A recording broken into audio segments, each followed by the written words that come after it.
In this video, I am going to walk you through the key steps of creating this flying quilt on Procreate iPad, which was published as a series of YouTube real-time drawing videos on my channel.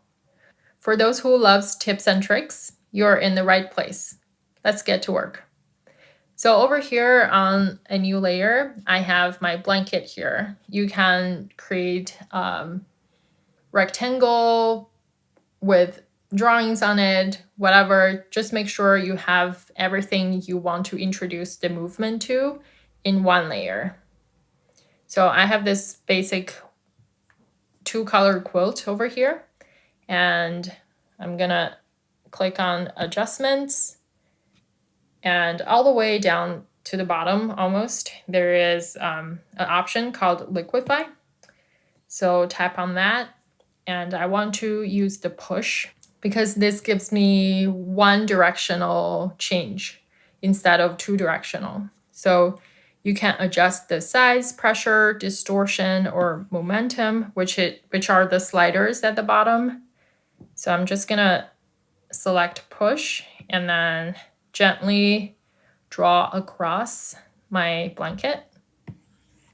Whenever you need to redo, just double finger tap on your screen. Whoops. Not that one. This is my reference image. So I'm going to do it again. And then draw a different direction wind at the bottom. So this is pretty much it. That's my quilt. And you can experiment different intensity.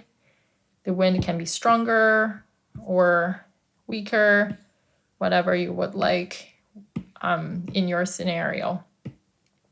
So this is pretty much how I got the basic structure down, and the rest was a long time, minutes of coloring in everything with my colored pencil. So what I did was to lower the opacity and then use my colored pencil, which I created to replicate the look and feel of the real artist grade pencils. So I'm not gonna bore you for 45 minutes just looking at me filling in every single square over here. But that's basically the steps that I took to create the structure of the quilt. I hope you're inspired, and I will see you in the next video.